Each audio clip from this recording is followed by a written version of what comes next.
Hello, listeners. This is Lee Price. This is Will Ford from Football 365. And you're listening smartly to At the Bridge Pod, a Chelsea FC podcast, although I would describe it as the Chelsea FC podcast. Magical from Eden Hazard. Mata into a trap.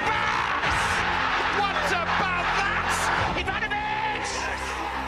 Ivanovic! In the middle, it's just behind him, but it's sent in by Hakim Ziyech. Matic with the ball driver. Matic takes the net off. Palmer, João Pedro, it's three, and Chelsea are running away with the FIFA Club World Cup final. Hat-trick hero, Cole Palmer wins an epic, sensational game. It's time for another episode of At the Bridge Pod, your number one Chelsea FC podcast. Coming up on this episode, we can't wait to tell you what losing 8-2 on aggregate to PSG taught us about back-to-back sales.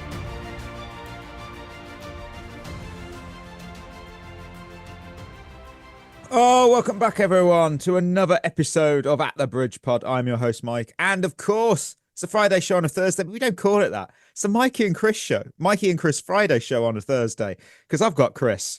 Just Chris. But that's good enough. I'm happy. Chris, what are you looking forward to this weekend? Title celebrations this weekend. Absolutely love that. Looking forward to that on Saturday. The team we're playing this week, it will actually turn up, so the game will actually go ahead, which will be nice. We've got all the celebrations and that planned for after, so that'll be good because the girls have earned it throughout the season. So I'm hoping that the sun stays out there and the weather stays nice. Fingers crossed. It should do. I feel like it should do. You know, the weather report does say sunny with cloudy spells. I'm hoping that does remain so. For yourself, of course, I wouldn't mind some cloud because if we do, my girlfriend and I are planning to go to the Malverns. We did this last year, and I decided to choose, in my wisdom, to go on a hot weekend. And by hot, I mean it was like 28, and I thought this was fun. She disagreed, and even in hindsight, I'm like, nope, that's probably not the smartest idea I've had. No, that was stupid. So you get very warm and there's no shade because you're obviously on one of the tallest non-mountains in the UK. So yeah. But games of the weekend. What have I got? I have got Saturday. It's all about Bundesliga, all about Germany. 2:30 p.m. I've got a relegation 6-pointer for you. I've got Wolfsburg, second from bottom, hosting Werder Bremen, who are hovering just 1 point above the relegation qualifier spot. And you know what's wild? That's two former Bundesliga champions. That even though it's of this century, I'm not like talking from like 1960. This is like 2002-ish. I think Werder Bremen won around then. It's still crazy. I mean, that's like Arsenal being down in the relegation zone, fighting. I don't know. Blackburn wouldn't count, would it? Leicester wouldn't count. Yeah, you get the idea. 5:30, proper throwback if you like throwbacks. You got Dortmund and Hamburg. They're big passionate clubs, big passionate fan bases. And I don't know, I just like the sound of this fixture. I don't know if it will deliver. I like to think it might. Sunday though, Sunday is what I'm calling Derby Day. Because 12 p.m. we've got the Tyne Weir Derby. You got Newcastle, Sunderland. That always is going to be brilliant. You know, hatred, chaos. Might be a fight. Maybe. 2:15. This is what I'm going to call the laughing stock derby. You got Spurs and Forest. So naturally, there might be some entertainment there. Maybe. And then 6:30. He's not on here. He's done a runner, but Ollie. Oh dear. Ollie and Mikey. It's the Ollie and Mikey derby. Minnesota versus Seattle Sounders. So I think that's going to be, but it's on at a good time. 6:30. I can watch that. That's lovely for me. Watch that. That's so nice for me. Instead of waking up looking at the scores. And then finishing with the main event, which I won't watch. It's the Madrid derby. You got Real versus Atletico. I don't need to say any more with that. You can enjoy that. Good, decent weekend. That's not bad. Yeah, it's not bad. Shevva shoutouts. Before we dive into the news, you know, there's only one thing dominate the Shevva shoutouts this week, and that was the absolutely amazing outpouring of love and support for you, Chris, after the Monday show. And for people who did comment on Instagram, Spotify, I made sure I passed everything on to Chris. I did. And I don't need to confirm. I don't need to speak for him, but look, you know, we love him. Ollie and Berth would say the exact same. He's a true legend of not just being a podcast host, because he's a legend of that. He's a legend of a dad, and we're just honoured to have him here. And I know that you really appreciated that outpouring of love and support from our listeners. Yes, I really did. It's again just shows the sort of community that we've built. Yeah, I just love it. This is one of the proudest things of this show is that community, and they are awesome. You are all awesome. So yeah, thank you for just being yourselves, listeners, and for your reviews, your thoughts, and everything you put in those comments.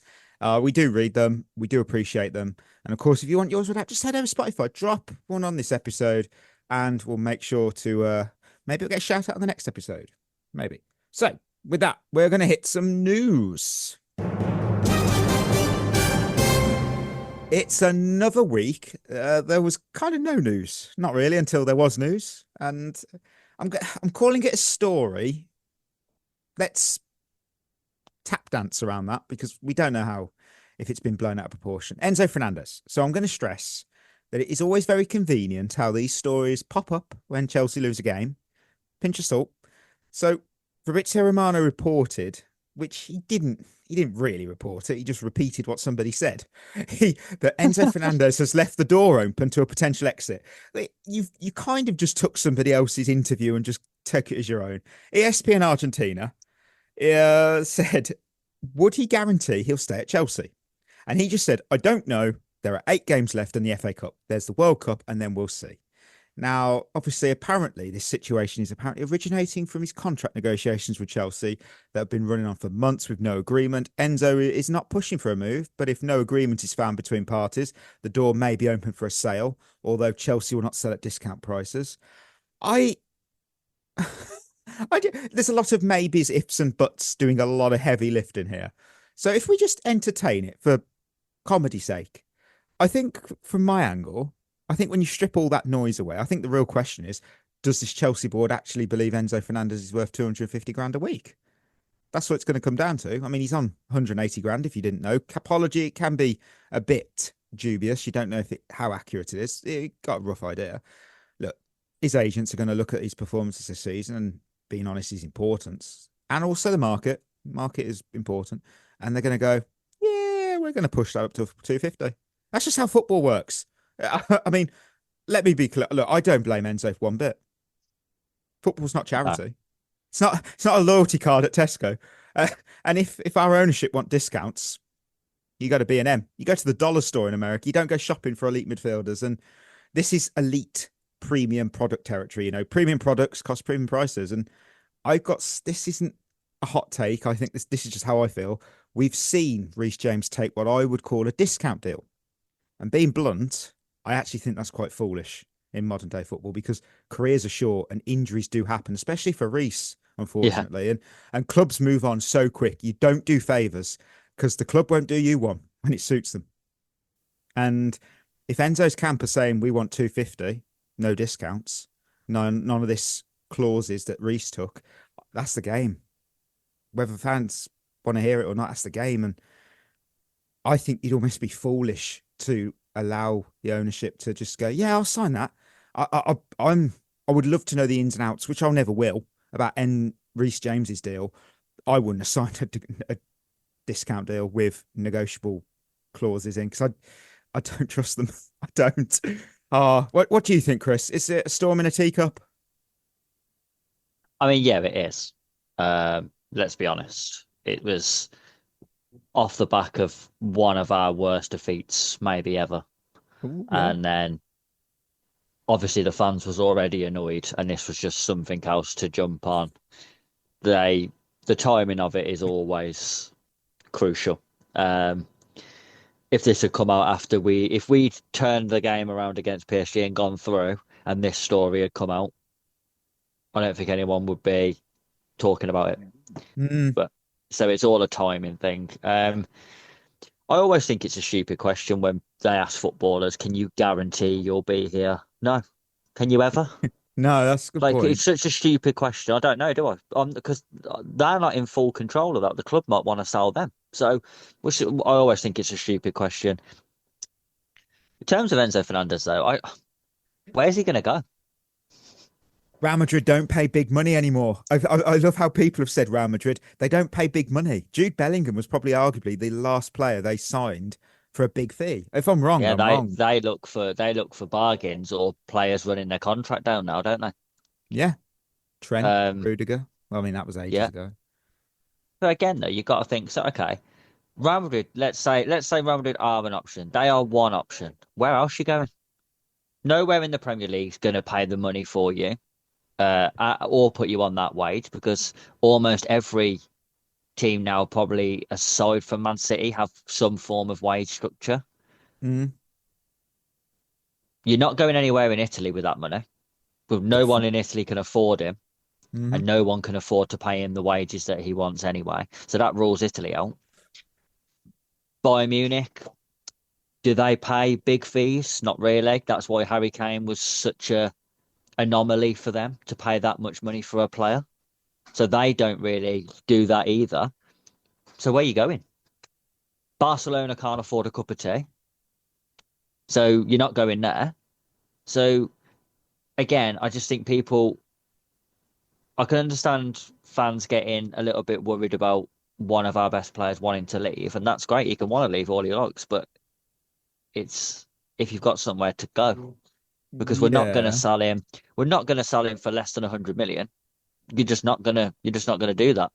No. So, especially in today's ridiculous market, where you're paying 50 million pound for Championship players, he's worth 100 million then. So, where is he going? I just can't see it materializing, because there's very limited places now where players of that fee can actually go. You are spot on. Wouldn't disagree with that.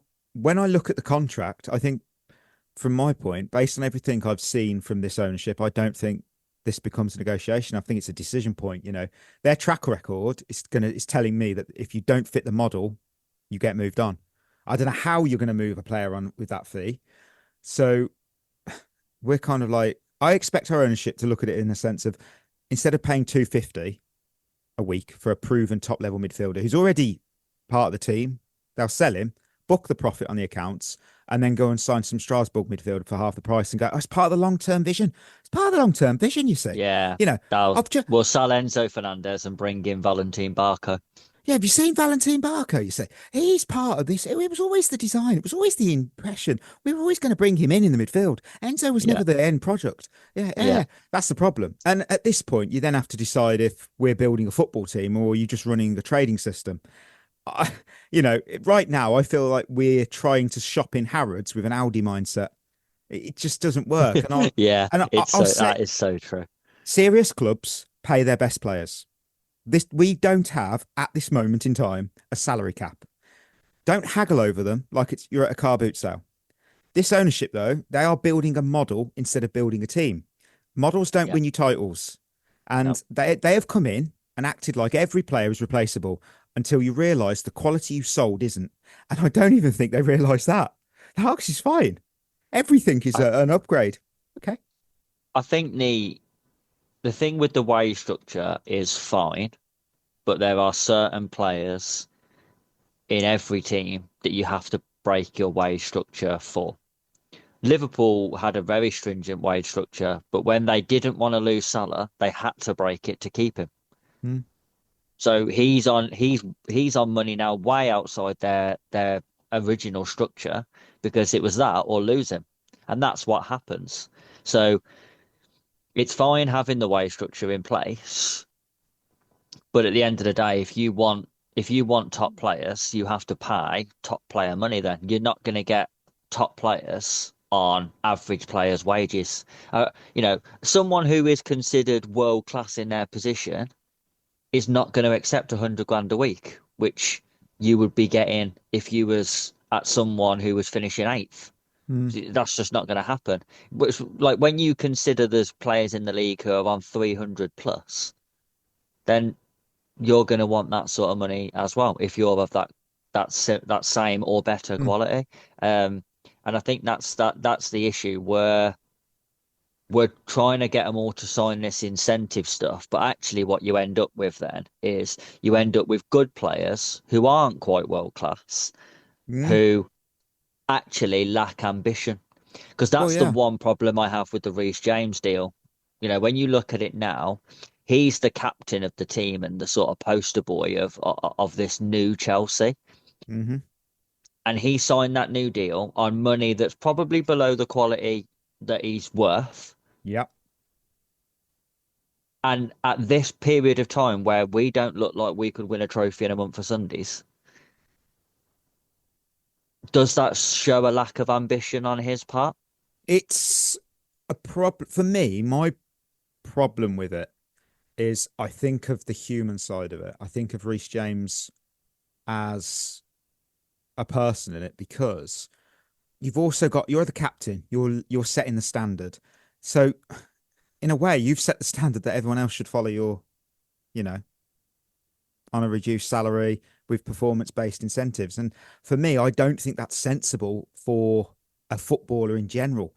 I'm saying that purely because I think of it's very cutthroat. You'll be thrown out the door if they want to get rid of you. They've shown that. You'll be training with the reserves and all that. And at the end of the day, I know some people are going to say they're on ridiculous money. I understand that. And I do. I do understand that point of view. My counter to it is, remember that they don't get paid that every year for the rest of their working career. When they get to, maybe if they're lucky, 30, 32, not everyone, you know, plays until they're like 37, 38, like Vardy and Giggs and, you know, whatever. If he was to sustain a serious injury, it ends him. They'd get him off the books. And then he's got to then do, not everyone can go into coaching. Not everyone can become a pundit. You see such a small, finite amount. I'll bring up one. I know this is really random. Birmingham City. I'll think of a few players from them days. Kenny Cunningham he weren't on a ton of money. I think of Jesper Gronkier from Chelsea. He does other stuff now. And they've still got to do that money. I understand why Oscar went to Brazil, because he thought, I can set up my family for generations. They'll never have to struggle. I understand why he took the money, and I don't have anything against him for doing it, because it is a short career and one injury can change everything. It's why you see what we see from my point of view in the NFL. Players get paid, and I have no issue with it. I've just seen the MVP of the Super Bowl, Kenneth Walker, go and get the bag at Kansas City Chiefs. I'm glad we're not paying it because of the salary cap. But the point is, he fully deserves it, and it's a short career. You average about 3 to 4 years in the NFL. Get the money while you can. No issue. Yeah. So, yeah, we'll see how that plays out. We'll see how the Enzo deal plays out. What we do know what played out was a trip to Kingsmeadow Corner, because Chelsea took on Brighton in the WSL. And that will be that. Chelsea take care of business at Kingsmeadow. Another win under their belt for Sonia Bonpasta's side. Nervy right to the end, but what a night. Full time. It is Chelsea 2, Brighton and Hove Albion 1. Yeah, Chelsea 2, Brighton 1. I've got some quickfire winners and losers. How did you make of the game? Professional.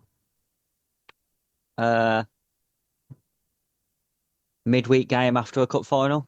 I think a typical.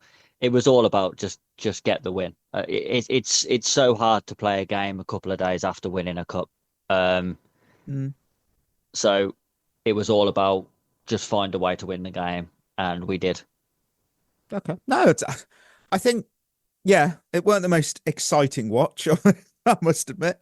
One thing I've got to dwell. I've got 2 for 2 on this, because I've got Lexi Potter as my winner of this game, because her first WSL start. Let's remember that, and a first senior goal. That's taking your chance. You know, you went out there, you had your moment, and you fully took it. And in a team that, you know, this team is so thin. It's like a cheap mattress now. It's been stretched that thin. She's come in, and suddenly you're like, oh my word, I believe in this person. This woman could lift this team up. Wow, yeah. And that's what always happens. Like, whether you look at it for the men's side, Max Dowman at Arsenal. People are, that's exciting. Lexi Potter's come in, and we know she's a talented girl, but she's come in, scored a goal on a debut, and pretty much been the player of the game. If we're being, you know, well, there was someone slightly better than her, but considering it's her first WSL start, I elevate it a bit more. Yeah. I was Definitely. impressed. I was really impressed. And on that, the best player on the pitch, Sandy Baltimore. Everything good went through her. The assist. She was she was creative during the game. She was always a constant threat, like she was last season. Obviously, she's had a bit of not the best, sophomore season, but still, it's been a pretty good season. And at this point, she's not just a winger anymore. She's like our entire attack plan, which is also good and bad. I love seeing her down that left-hand side, but I also appreciate that, we need a bit more than just relying on one player because we have got a good team there. Overall, though, I thought Aggie looked quite good. She looked like Lauren James again looked decent. Yeah. But what it was after a cup final, sorry, and we are without our top scorer and our best right back because obviously they've got international duties to attend to. It was all right. I think we did the job on a Wednesday night. It's not much. Yeah. Absolutely. The losers.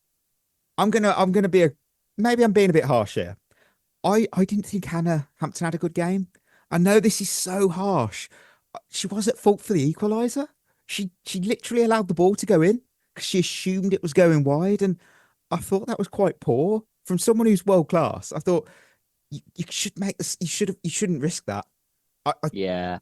It was I think it's almost a lack of concentration that.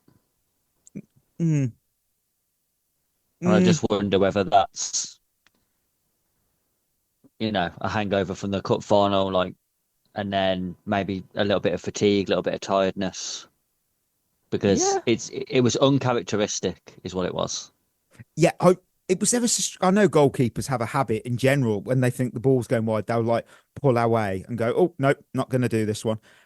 But it was the fact that it was so close because obviously she's very much aware of her goal. She's brilliant at that. It's one of her best skills. And I thought she knows that's quite close to the post where it's going. And I thought, surely you just touch it. I know it confused everyone because it did take a deflection.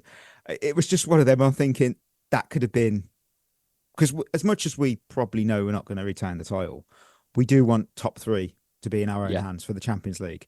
Manchester United obviously dropped points over the week even. So this was important. We won. That's what matters. I also thought the game control, I don't think we really had full control. Brighton did look sharper, probably because they're not coming off a cup final. There is the emotional side of that as well. Because let's be honest, you've just won a cup final. You've won a trophy. Even this team that is serial winners, they're still going to have a little bit of coming down from it. I know I would. I know we saw it. You see it so much in football, in every level. I'm sure when Arsenal and City play, whoever wins that, I would be curious how they perform in the next game. They could be professional, but they also could be very normal and be a little bit less tempo. So that is perfect. That is normal, isn't it? it's just what it is. It's about, in those moments, can you win the game? And we did, and it keeps the momentum going. That we're hoping to build up from that cup final. All of that would have gone straight away if we dropped points in this game. And then you think, okay, so that wasn't a catalyst for anything then. Exactly. But, we've won the game. So you just roll on to the next one and hope to keep chalking up wins. And then all of a sudden you think, oh, we're actually on a roll here. We've won 3, 4, 5 games in a row. You think, okay, we're starting to play our way into form now. Oh, and that's the thing. We, at the moment in the table, we are second. Now, obviously, we're not fixed in second because despite us obviously being in control of top 3, Arsenal have 2 games in hand. They also have 4 points behind us. Again, I've always said it. I'd rather have the points than the games in hand because you haven't won those points. So you never know. You never know. I think even though after the cup final, I was shocked that Man United couldn't put the second worst team in the WSL away. I was shocked. A 0-0 draw, and I thought, I know, and they weren't. It was a surprise. I'm not moaning. We're in the top 3. We've got control of destiny, and that has to be the focus, which is such a strange thing to say about this amazing team. But that is the focus now. Get top 3, secure Champions League, and then look at 26, 27. That's all you can do. Because that is it. You never know. You never know that title. It could be 7 points away, but I don't think it's going to happen, but who knows? Who knows? Stranger things have happened. And talking of stranger things, it's time to head to winners and losers because was the comeback on? Did we do it? We took on PSG in the Champions League. Well, a year ago, the joke was that PSG were from a Farmers League. 12 months on, they have ploughed through half the Premier League. And now Chelsea, all swatted aside over the last 12 months or so. It's finished at Stamford Bridge. Chelsea 0, Paris Saint-Germain 3, 8-2 to the Parisians on aggregate. We did not. There was no comeback, no remontada. Winners and losers. There was no comeback after 6 minutes. That was a negative way, but realistic way of looking at it. Winners and losers. Who have you got though, and how many? More importantly, have you got? I've got 1 and 2. I've got 3 and 3. This is good. Nice. I've kept the listeners that they're going to be there going, oh, where's he going? Is he back? Is this classic Mikey where he's going to go quirky? You'll see. Chris, though, who was your 1 winner? Enzo Maresca. That was brilliant. Okay, go on. Not because I think he would have done a better job, but because of the sort of revisionism of Enzo Maresca's time at Chelsea, because PSG beat us this time, and now it's we got rid of such a great coach who would have beat this PSG team because he did it in the summer in a pre-season tournament they didn't care about. Yeah, because that's the same as over 2 legs in a Champions League last 16, isn't it? I think Honestly, they definitely cared. I think PSG did care though about that. Yeah, they did. But in fairness, that was at the end of a very long season for them. Double season, as we know. Well, yeah. Where they'd actually been fighting for proper honours as well in their season, going into that Club World Cup rather than the shit we'd done. So it's funny to say, I think under Maresca we knocked PSG out. We wouldn't have.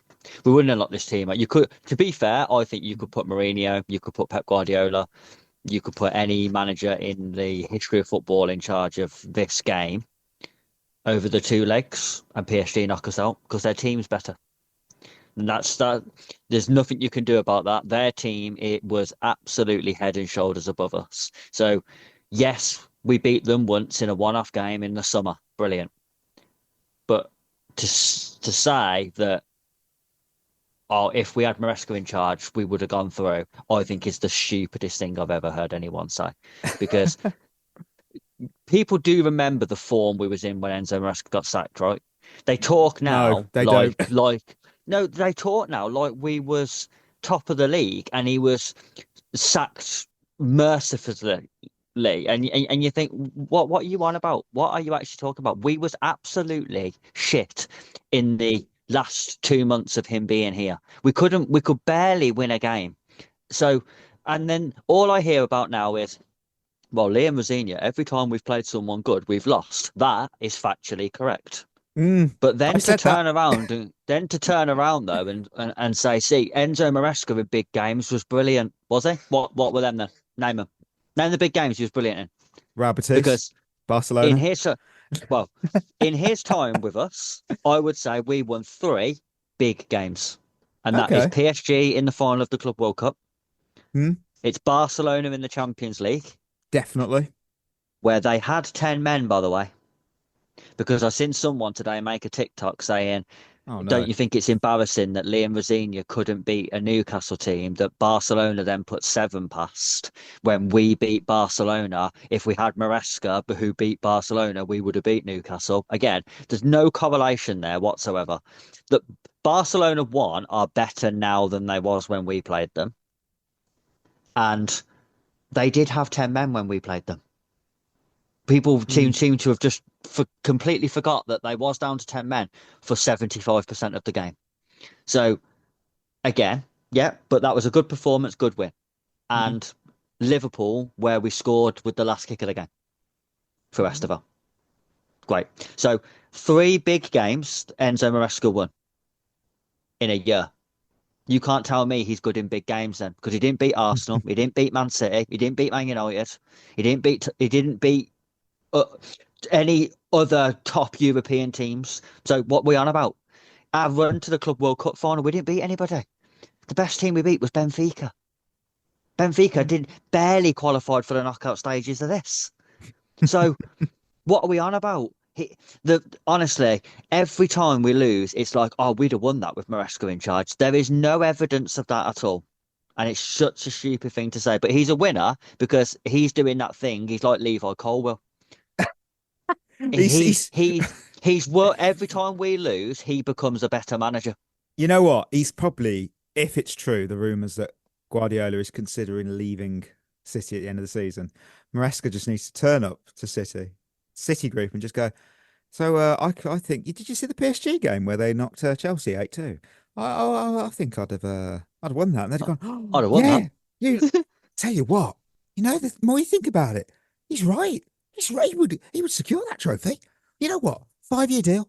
Get all the money. You know what? He could actually build something at City if they actually give him the players he wants. Yeah, it's scary, but it's possible. My winners. First, I've got fans who left early. I am very anti-leaving early. I am usually that guy who's saying, you stay to the end. You suffer it out. You take your medicine. But in this case, I'm backing those fans. I'm backing you if you're listening, because you weren't leaving early. You were thinking, you were planning, you were decision making, because 60 minutes, fans have started to stream out now. And because I had nothing better to do, because the game weren't worth watching, I checked the live traffic map around Stamford Bridge. Kings Road was green, and the surrounding roads near Kings Road were green. There was no congestion. So you weren't going to sit there and look at brake lights. You'd beat the rush. You beat the truck. You got home early. You probably even got yourself an extra hour in bed. And you know what? Sleep is the best thing to get over that game. It's undefeated. Doesn't concede 8. No, I think they're winners for staying that long. That was incredible. I'll be honest, commitment. What was the second goal? Like 17 minutes or something? Oh, my word. It was, it was definitely before the 20-minute mark. Yeah. I'd have left then. It was 15th minute. There you go. Oh, that's even worse. I'd have left them 15 minutes. And I think if the fans really want to send a message to this ridiculous ownership group that we have, I think they should have all walked out after 15 minutes and left the stadium empty with just the PSG fans in there. Because for me, that's the only way you make an impact. I am fed up of football fans thinking that protests actually have an impact. Owners don't give a shit if you're standing outside with a banner or a flag. They don't care. I tell you what they will care about: if you keep leaving, because it looks shit on the telly, for one. That's true. And TV companies have the biggest say now in football, more than anybody. And they are going to start saying, listen, we're not going to put Chelsea on the telly if their stadium's going to be empty all the time because it looks shit. Correct. You can also... That's you. Or sell your tickets on Vivid Seats and please Todd Bowley, one of our shareholders. Yeah. Look, don't do that, please don't. My second winner is a man who I love so much, Kiernan Dewsbury Hall.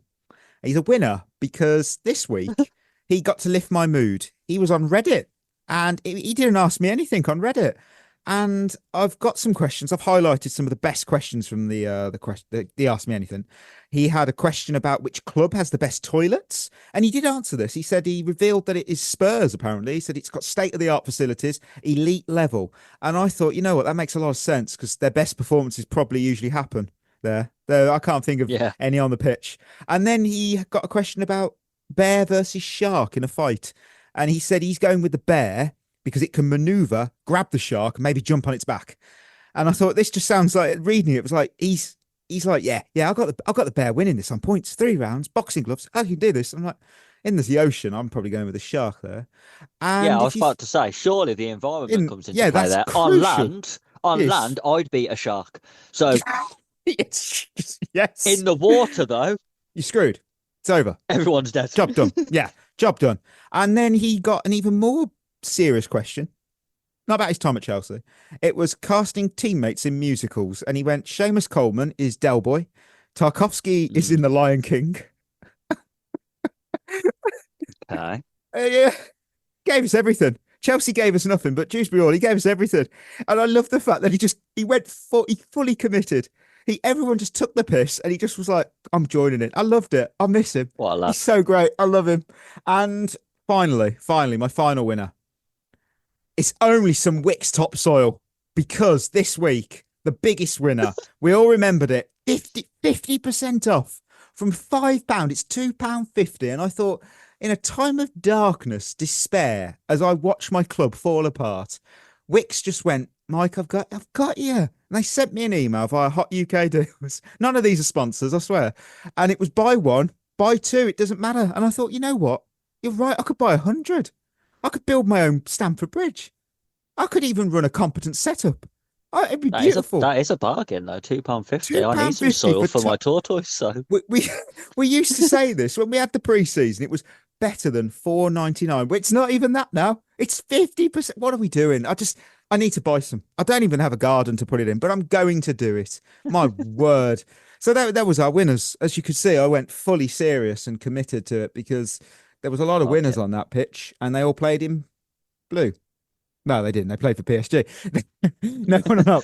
It's just amazing, isn't it? You look at everyone in that 11 and I thought the only guy who I thought really tried was probably João Pedro. He did look like he cared. I don't think anybody else did, which we will touch on in Losers, which is going to be so much fun. So much fun. And of course, Losers. I'm just going to rush in here. Stats. I've put stats in as Losers because they're not stats anymore. They're crime scene evidence. I've got some in front of me. I've got 8 goals conceded across the entire tie. We already knew that. It's our worst Champions League knockout tie in club history. That's not me just being, hyperbolic. This is actually a fact. It is our heaviest aggregate defeat of 8-2. It's the earliest goal we've ever conceded in our Champions League history on 6 minutes. It's the most goals we've ever conceded in a single Champions League game since the year 2000. So we weren't even, in the Roman era then. It keeps going. Every stat you look at is just worse than the last one. It's like you've opened the fridge and every single item you've got is off. It's all rotten. And then I think one of the worst stats weren't even something you could write on paper. It was when the ref blew exactly on 90 minutes. Yeah. That was mercy. That was really like wasn't it? That reminded me of when PSG blew away Inter in the Champions League final. Yeah. It was just like, this is done, isn't it? You lot are cooked. It's like that is, mercy. Not much else to say on that one. Stats weren't great. Who was your first loser? Liam Rosenior. He is on mine. I'll go into depth in a bit though. Go on. Well, I'll get the obvious stuff out of the way first. Tactically, I don't think it was right. Yes, we was 3 goals down going into the game. But to say all-out attack is the only way to win this game, I think is very naive. Because actually, the only thing you can't do is concede the first goal, which is exactly what we did. Because if you concede the first goal, that it's literally that everything's over. Any atmosphere in the stadium dead. The belief in the players dead. The chances of going through dead. So you have to score first, but you have to do that by making sure that you don't concede the first goal. So I thought that was a little bit naive. I don't think anything tactically on the night worked. I do think he's, again, a little bit hamstrung by the fact that I just think they're better. So you put our players 1 against 1 with their counterpart on PSG side and they lose because they've just got better players all over the pitch. I don't think there's many players in our team who get in the PSG team. I think you could argue none of them do. So, when you look at it that way, you think, well, yeah, we should lose them. The reason why he's the biggest loser for me, though, is I think he's been put in a situation that's really difficult. Probably a job that he's not ready for. But people have just been absolutely waiting for this pile on. As soon as we had a bad run or a heavy defeat, you knew it was coming and you knew. I mean, I think it's absolutely ridiculous. I would expect it on Twitter and other social media platforms from creators who are trying to get reactions and whatnot. But from main media outlets and pundits to be slagging a manager off for handing a player a note on the 85th minute when we was already out, but to be piling onto him as much as people are over handing a player a note because in their eyes it's pointless, you've already lost, I think is absolutely ridiculous. They're saying what is the point of that note? Well, if you remember, he handed that note to Garnacho after Chalobah had to be stretchered off and we'd used all our subs. So everything had to change because who's going to centre back? How are we playing now? Everyone's position's got to change on the pitch now. So instead of just shouting that, he just thought it was quicker to just write the team down, how it was going to set up, hand it to Garnacho and get him to tell people. I honestly don't see a problem with that. He wasn't giving him in-depth tactical analysis. You could see while Chalobah's getting treated on the floor, you can see him writing a lineup out on a piece of paper. He's not writing notes. He's writing a lineup, which is how the team's going to set up because we've only got 10 players now because we can't sub Chalobah off because we've lost him. I could see a point. What's the problem of handing him a note? You can not rate Rosenior, you can not think he's right for the job, you can think he's out of his depth, you can all of this stuff, and that's perfectly fine. But piling onto a manager for handing a player a note, what are we doing? And it just sums up again the negativity around everything to do with the club at the minute has reached a point where I don't think we can come back from it. Well, I'm glad you brought that up because I actually weren't going to bring this bit up because I'd forgot until you just said. So this will do the podcast some really, really world of good. This particular media outlet will be absolutely gagging to contact us about doing a collaboration in the future.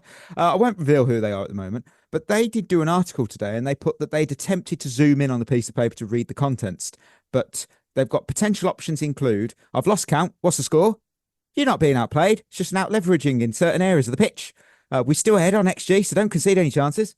Has anyone listened to Jake Humphrey's podcast yet this week? We need to respect the ball more. Garnacho smells, pass it on. Proud of you for achieving neutral goal liquidity in Q4. Let's win on 9-8 on vibes. And you're thinking, Mike, that's Lad Bible. That might even be the Sun. No. That was the Athletic, £25 a year. That's a paywalled media outlet, which I personally, I rate them. Because, they've got Ornstein, they've got many respected journalists. That was an article on a site like I don't know what I don't know what to say. That is actually embarrassing. I don't even care. If they don't like me, good. You can't write that as a serious outlet. It's just no. That's something the Sun would do. Yeah, it is. That is a tweet that you scroll past. Yeah, because it's banter. It's like it or not. It's just banter. sarcasm. And you just think, what are you doing? We expect better from yourself. Liam Rosenior for me is a loser because I think we look back at these two Champions League games against PSG as the beginning of the end of his reign.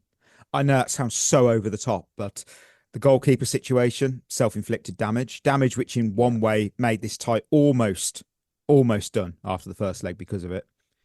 What worries me more is just how he looks on the touchline. He does look out of his depth. And then it's the post-game interviews. I'm getting Potter vibes. I've never known a man to talk so much. If words were petrol, he could power a small country. And I've selected 3 of my lowlights from this one after the game. I want to thank the fans because they saw how hard the lads worked. They didn't, Liam. Yeah, no one saw that. No one saw that. The result is a reality of where the group are. We beat PSG, this same team, 3-0 not long ago. I mean, we didn't even look close to that team that beat them. And then I've lost my voice shouting. Well, according to reports, not a single instruction went through. So who are you shouting at? The pigeons? It's starting to feel, that's the better word, like he's lost the dressing room. And then I start to think, you said about the pylon, he's out of his depth, and you said about how it's not necessarily his fault. I actually back you here because I'll say it in this sense. If you put a first-year medical student in charge of doing a triple heart bypass surgery and it goes wrong, the patient's dead, do you blame that student or do you blame the people who have put him in that position? Absolutely. That's where we're at now. So, not necessarily his fault. Yeah, he's still in charge, but also who put him there? Yes. Who's your second loser? That brings me nicely onto it, really, doesn't it? Yeah, I've got Blueco and the entire project. Similar in a way. Go on. Wait, it hasn't worked, has it? Well, hold up. We're building the best fucking team in the world.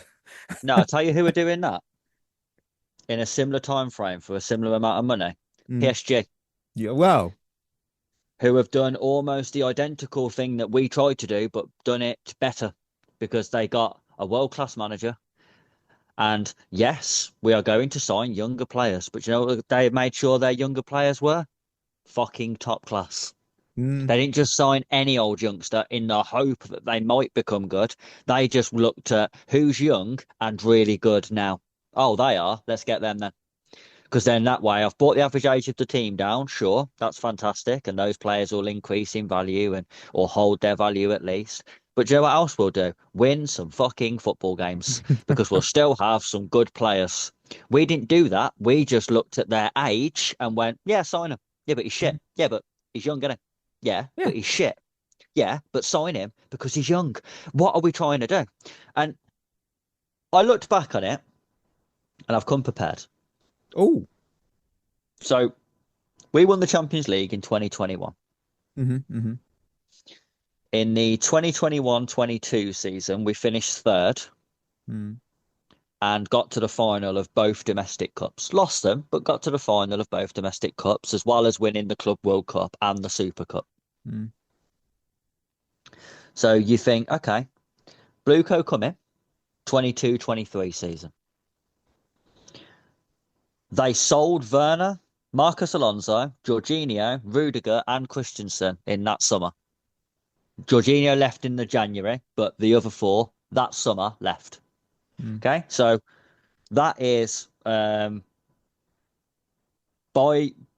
the end of the January transfer window of their first season in charge as an ownership,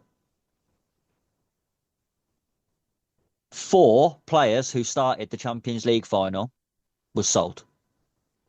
And you think, okay, but Timo Werner was never that good for us, let's be honest. Rudiger, the situation they didn't have much control over because he left because we wasn't allowed to give him a new deal. Christensen, again, was another one who sometimes was good, sometimes was a bit shit. The Jorginho sale, I think, to this day, made no sense whatsoever, especially in a January and to Arsenal. I still, to this day, do not understand what we was doing there. But it gets worse. If you look at incomings, we signed Raheem Sterling, Koulibaly, Cucurella, Wesley Fofana, Aubameyang. That was in the summer, amongst some other shit players, but those was like the main first team signings that summer. I don't think that's actually that bad. Like, yeah, you can look at it now and say it was shit, but that strategy there wasn't too bad. Raheem Sterling coming in from Man City, Premier League proven, won numerous titles, was a brilliant player, a City legend, you would say, when we signed him. Top class player. Yeah. Koulibaly, top class centre half. Yeah. At the time. Yeah. Cucurella was a bit of a risk, but I'd say that's worked out well in the end. And then you've got Fofana, who was the first sort of project player. Young, inexperienced, overpriced, but probably might get better. He hasn't, but okay. Then in the January, we signed Badia Shield, Andre Santos, Mudryk, Noni Madueke, Gusto, and Enzo Fernandez. Again, is that horrendous? I don't think so. Badia Shield, yeah, he's pretty shit now, but I thought actually when he came in, he was okay. Andre Santos, I would say, is a good signing. Yeah. Mudryk, obviously, absolutely woeful. Madueke, average signing. Not shocking, not good, just average. Gusto, I think, has been a good signing, and Enzo Fernandez has been a good signing.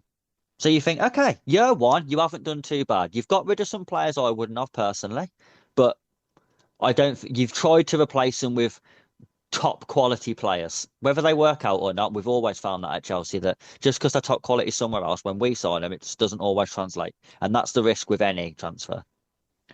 23-24 arrives, however, and they think, fuck it.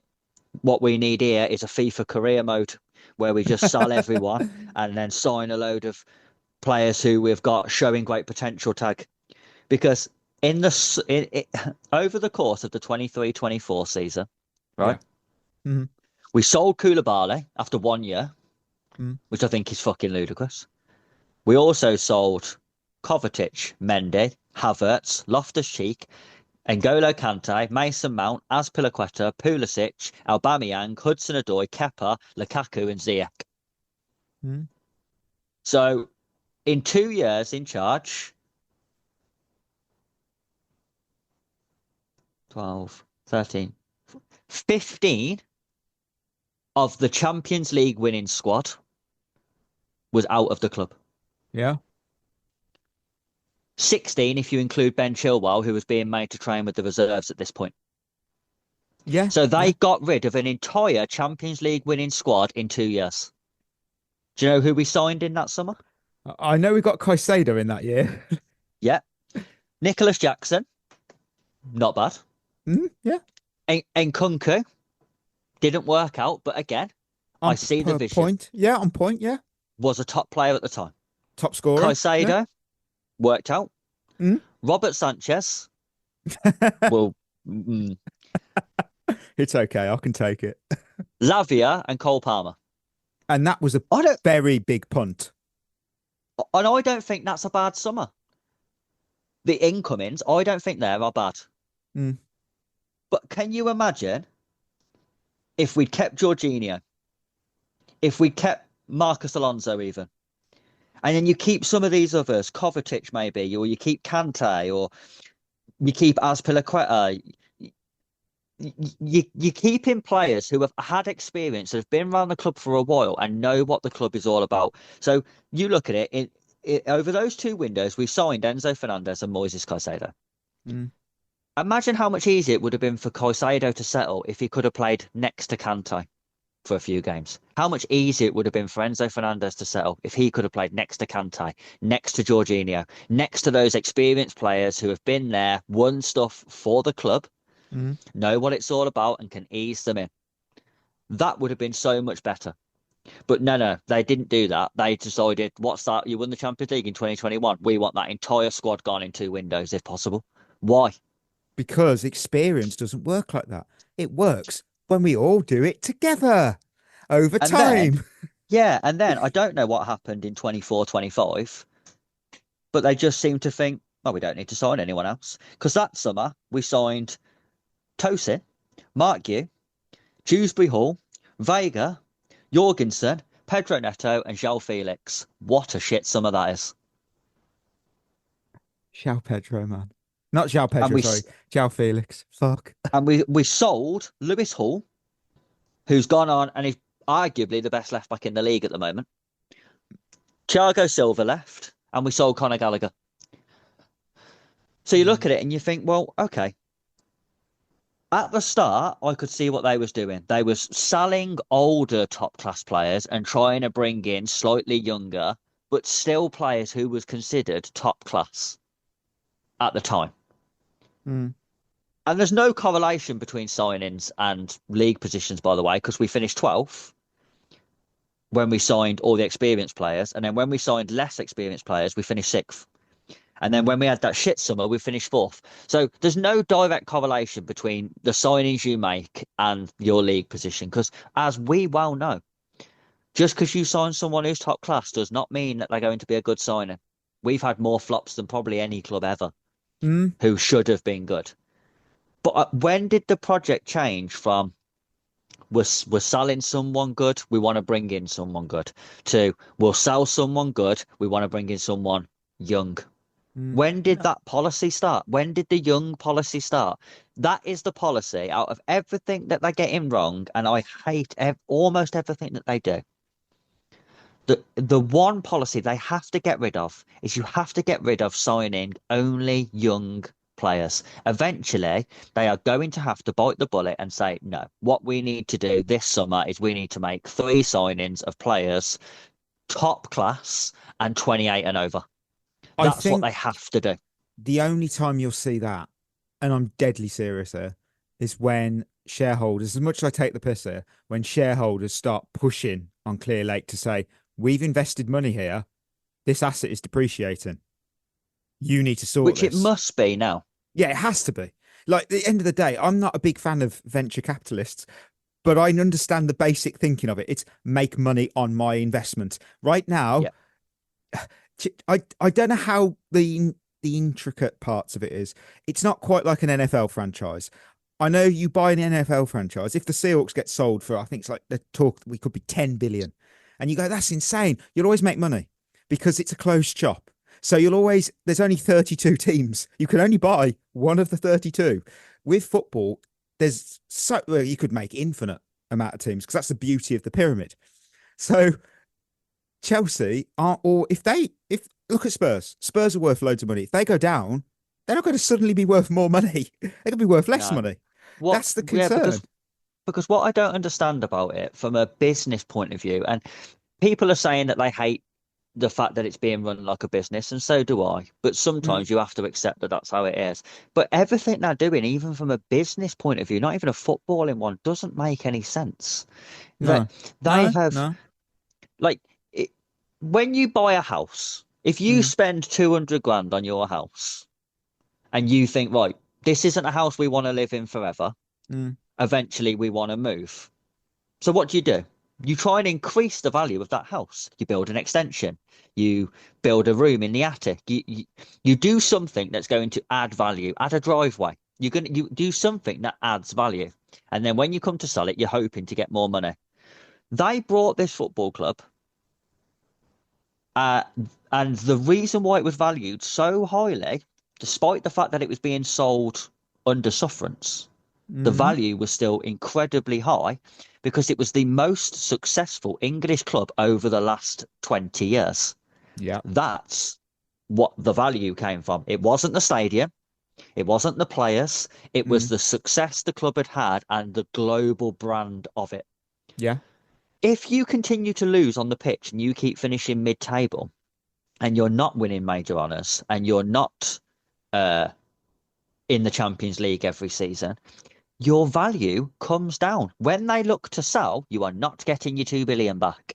You're not even getting close to it because the value of that team now is next to nothing because you haven't done it. I might as well go and buy Brighton because that's what you've done. You've brought the club down to that level. What they don't understand, and they must understand from a business point of view, though, is the value of a football club is the success on the pitch.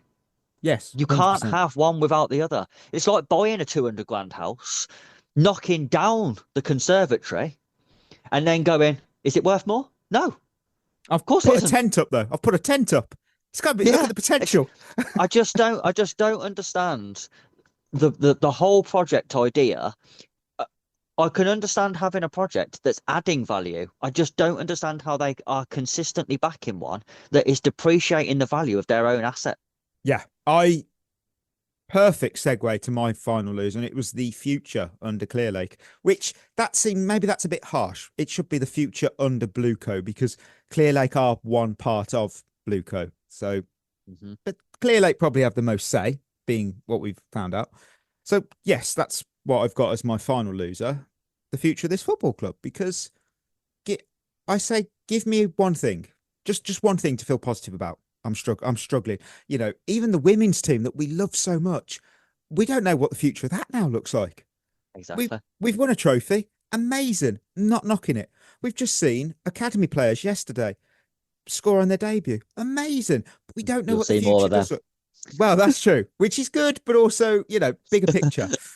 You've got Enzo Fernandez coming out saying, we'll see what happens about his future. Again, I don't want to hear that. It could be a nothing. This is where I've got to bring it up because somebody did say on Discord, will we talk about it? We will, in a sense now. We've got a director of the club, Daniel Finkelstein, an actual director. He's a man in a position of power saying that the model won't change, the manager approach won't change. And then you've got him issuing statements like, there's no link. There's no link between managers and results. Yeah. Bloody, Jesus Chris, Christ. I didn't know. Chris, I've got to say it. I think listeners need to know that, Mourinho, Guardiola, Alex Ferguson, Matt Busby, Cruyff. What a bunch of frauds. Lucky passengers they are. They were selling snake oil to us. Best managers in the world. Your team's carried you. What a load of rubbish. And then this is the best. This is the best of arrogance, isn't it? Telling fans, and I quote, it's fucking obvious. We're building one of the best teams in the world. I mean, first of all, you're a director of one of the biggest clubs in the world. You are. You're in a professional setting, and those were your words of choice. What's obvious is fans are being asked to believe something that their own eyes are telling them isn't true. It's so unserious. Right. Oh my God. So let's dissect that for a moment, right? Because I send those quotes, and then I send people saying, "Oh look, it's another American who doesn't understand football." You understand sport though. Hmm. So in every single sport, the coach, there is a direct correlation between the better coach has the better results with their team. That's not an accident. That's how it is. It's not always the case. You can put a top coach in charge of it. Well, Spurs are living proof of that. You can put a top coach in charge and it doesn't guarantee you success. There has to be other factors there as well, obviously. But I would argue in every single sport, not many teams have ever won major honours with a poor coach. We did it by chance.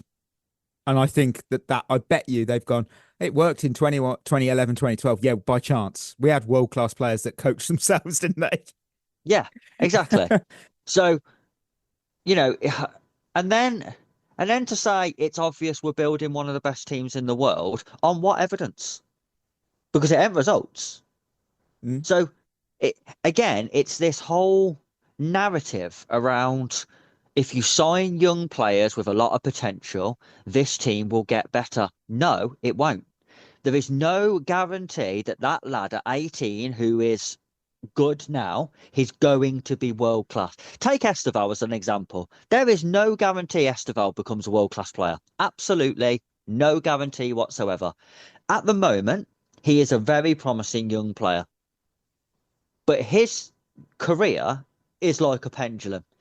It could go win a Ballon d'Or, disappear back to Brazil. And everything in between. He could become a bang average footballer. He could never reach his potential. Just because you sign young players does not mean they are going to grow and get better. That is not how it works. Because if that was the case, every club would do that then. But the reason why they don't is because they know that footballers are pretty much hit and miss. For every good wonder kid you get, you'll have 20 shit ones who never hit their potential and you end up selling for peanuts. That's why teams don't do it. That's why no one's ever done what we're trying to do, because it doesn't work. Because those players will only fulfill their potential if they are being guided by experienced players who can actually teach them stuff. If you get a load of young players and a young manager, no one's teaching anyone shit. Correct. It's just so, the entire ownership, I feel, is so unserious, and it's statements like that, and in a professional setting, they just tell you that. Imagine in real world terms, a board meeting with your boss at work, and he just started swearing during it. You'd be like, look, there's time and a place to swear. That's fine, but this is a serious meeting he had with the fans. It just screams unprofessional. And when it comes to the ownership and the directors that we've got right now, I'm going to leave everyone with this. They've got bulletproof confidence and paper thin knowledge. Yeah. And with that, emojis. What I've got? I wrote this out well in advance. The music note because we ain't hearing that Champions League anthem any season soon. Oh, I love that. The I think irony is that's good. we're going to finish top 5 now. Oh, You know what? I'm going to go with the person talking, like the speech. Hmm. Because after this game, I would like to fully now stand by my statement that I do not care if we qualify for the Champions League, because what is the point? Hmm. If you're not going to I know be your in point, it with yeah. a serious chance of winning it, don't be in it, because you're just there to make the numbers up until you get humiliated by a good team. Yeah. Yeah. I totally. And God, we become the pit. I know someone's going to. I know there's a certain person who's listening going, that was aimed at me. Oh, we're not the Pittsburgh Steelers. We'll get there and thereabouts. We'll get to the playoffs and we'll get knocked out in the first time we take on any team of any quality. And we've already got so far, so we can't get the top pick in the draft. It's not a dig at the Steelers. I've got nothing against them, but as soon as we play a decent team, we got bounced. PSG bounced. But now, like fans, I think fans want to be in the Champions League just for, I don't know, vibes. Yeah, vibes. It's always vibes, isn't it? Yeah, for credit. I think when they talk to rival fans, like, oh, we're in the Champions League too. Yeah, great. Who But cares? the reality is, we've got a Europa League squad.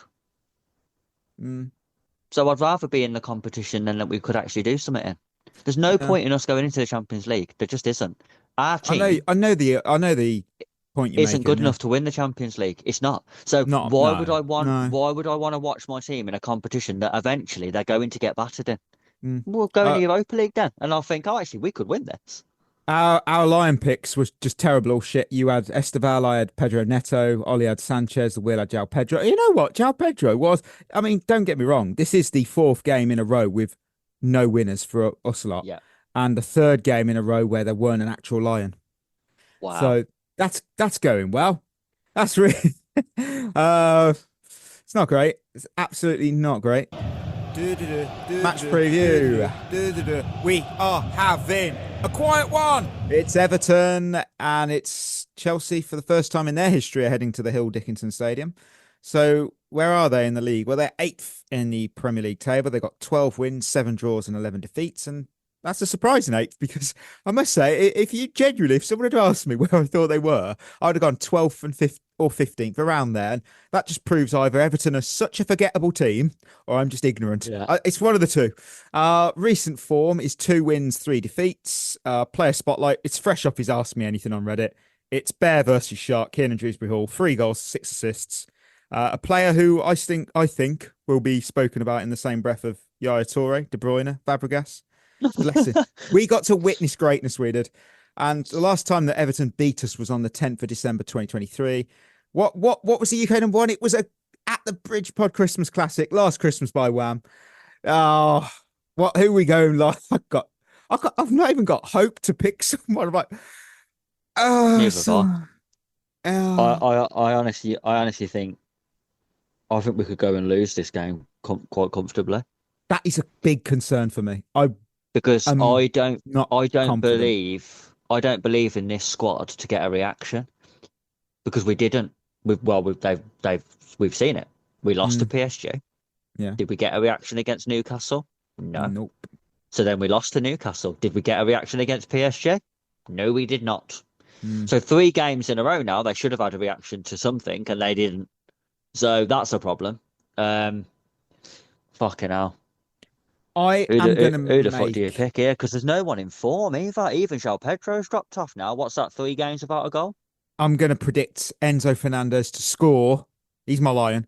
And he scores and he kisses the badge or points at the badge. Something to do with the badge.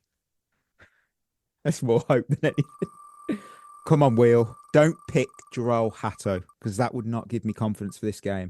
And it's gone Enzo Fernandez. So back. Okay, nice. Wheel. Okay, Will, I'll take it. I'm happy. Back a bit of support there. I'm gonna go.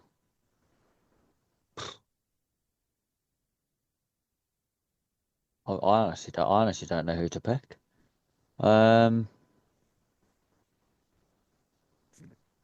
Let's go Kukurea. Why not? Love that. Absolutely love that. Blue versus who? 3 questions. I have. When Everton last beat us on the 10th of December 2023, 2 Chelsea players went off with injuries.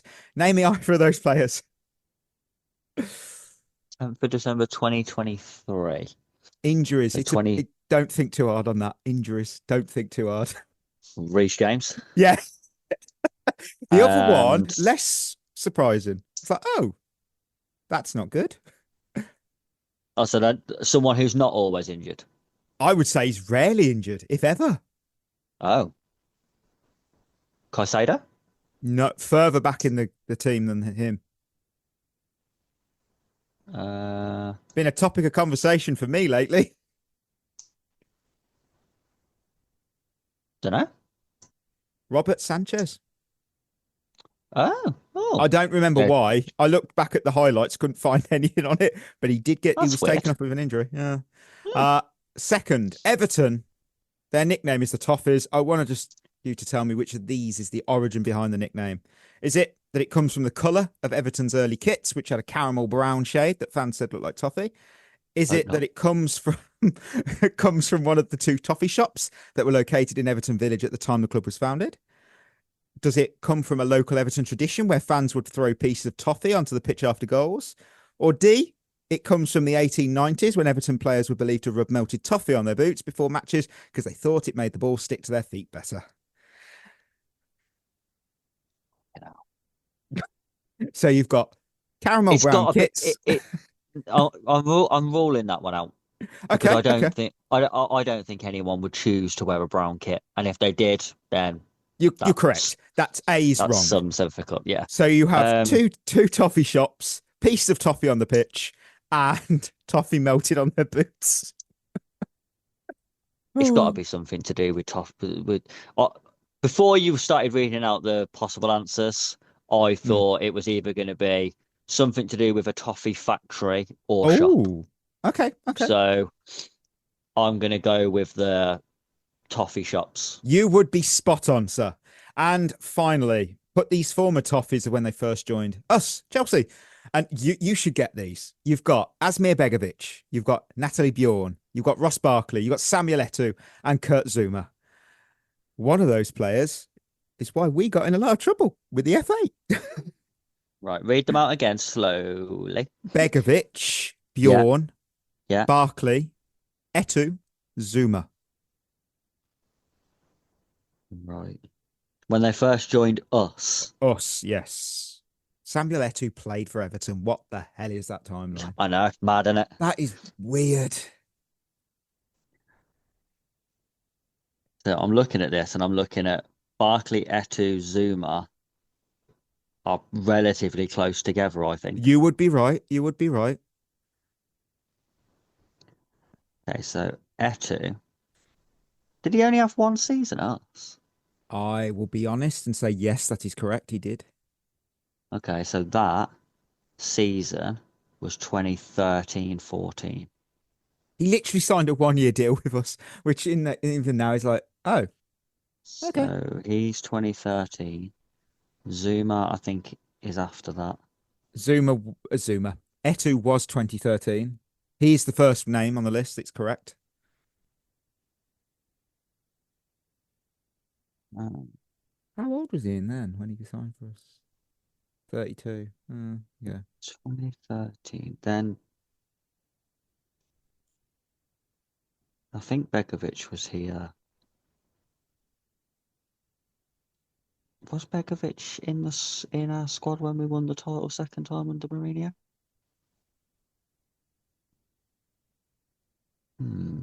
He's a weird player. I love Begovic, but he's such a I don't remember when he played for us, but he did play for us. Yeah. No, he wouldn't have been there, would he? Because we had Courtois and Czech was. I'm going to go Zuma next. Correct. 2014. Then Begovic. 2015. then Barkley, 2017. and then Bjorn is the latest. Of course, I think a couple of years. 2023. Yeah, it was a naughty one of me to put a player so close to the current date. But 2023, yes, we signed Betu for one season, and he was not terrible. He wasn't. I remember his You know. hat trick against Man United. He didn't win a trophy for us, which is a bit of a shame. It's just amazing. He played Scored for in that Everton. demolition of Arsenal, though. He did. It's just Etu at Everton. It's like Rodriguez and Carlo Ancelotti. Mad. Yeah, I love it that. is weird. That's a proper weird era. Yeah. Quaresma's questions. Let's have a look. What have you got? There was a fair few on Instagram. There always is on Instagram. Nice place, Instagram. I have got. Oh, Nino. Simply this. Is there any way back from this under the current ownership? I'm guessing the situation we're in. I mean, they'd have to turn around, wouldn't they, and actually change the philosophy of how they're building this project. There is no way for us to be successful until they admit that they are making a mistake. I think if they don't, then blinds them. I think their arrogance blinds 100%. them. You know. Yeah. Austin, after a poor defensive season, who should Chelsea target in the summer window? New owners. We've solved it, haven't we? Haven't you seen? No. We're going to go and sign Dan Ballard from Sunderland, mate. So that's all of our defensive problems solved, isn't it? I rate him. I don't know if he's the player to elevate everybody. What, you're telling me you don't think Dan Ballard will elevate us like Virgil van Dijk did for Liverpool? That's crazy. That is crazy. Oh no. He will come in and he will be a second coming of John Terry, mate. Wow. You remember like Liam Delap was going to be our new Diego Costa? Yeah, he's partly Diego Costa in the aggression. Yeah, in the cards, yeah. Yeah. Yeah, but Costa never got sent off for us. No, he's a good player. Yeah. Yeah. Oh man. Oh, Twitter. Oh, Cheetah. Question: what is it going to take for Chelsea supporters to stop buying? We've got to show them some way we refuse the way that the clubs run. I think you were spot on with empty seats. Yeah, that is the impact. Protests. I genuinely don't. We've heard some. Wait, if you look at history of look at the Valencia owners, Sheffield Wednesday, and other ownership, Hull owners. I mean, those are particular, but their ownership had protests. They made it very clear in statements they could not give a shit. They don't care. I don't think they care at all. I get the point of the protest, and I'm not saying don't do it, but they don't care. What do these people? What is the one thing these people care about? Money. So while you are still buying the ticket and going in the stadium, they couldn't give a shit if you are setting it on fire because they've got your 75 quid and they don't care. So the only way to hurt these people is don't go. Yeah. That is literally the only power fans have in these situations is stop going. But then if you listen to the rumours, apparently that this ownership are not a fan of season ticket holders and would prefer to be able to sell every ticket at face value per game. So they want to get people to not buy season tickets so they have more tickets to sell to tourists. But that's just this isn't a concert. It just doesn't work like that. You know, you might try and see the band you love every time they tour, but it's just wild. I've never known such, because you don't become a millionaire through chance. You know, they're clearly they're intelligent business people. They don't show any of it. I've not seen a single thing that's made me go, oh, they got it dialed in. It's mad. I'm just looking forward to off-season content. It's always fun and the listeners always deliver. And on that, there is something with I've been trying to work on, and I was trying to get a jingle, and I put it on at the end of the show because I thought it'd make people laugh.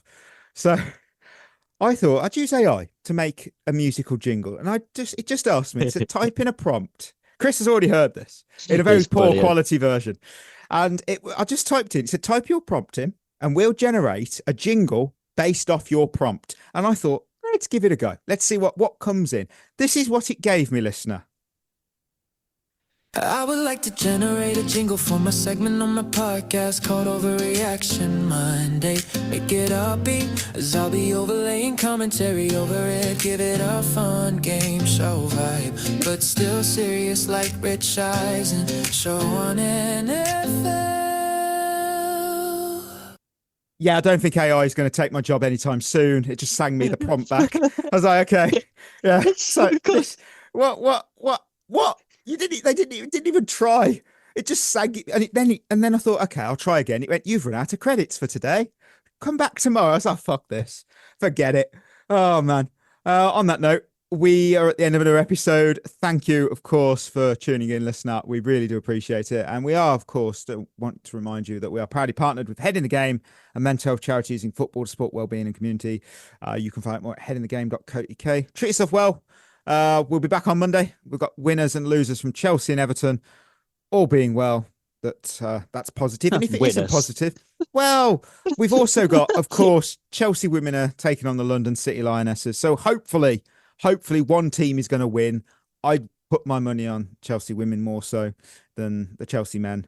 So until next time, that will be us signing off. You've been listening to At The Bridge Pod, a Chelsea FC podcast. Follow us on Twitter and Instagram by searching for At The Bridge Pod. And if you're listening on Apple or Spotify, leaving us a review is always appreciated.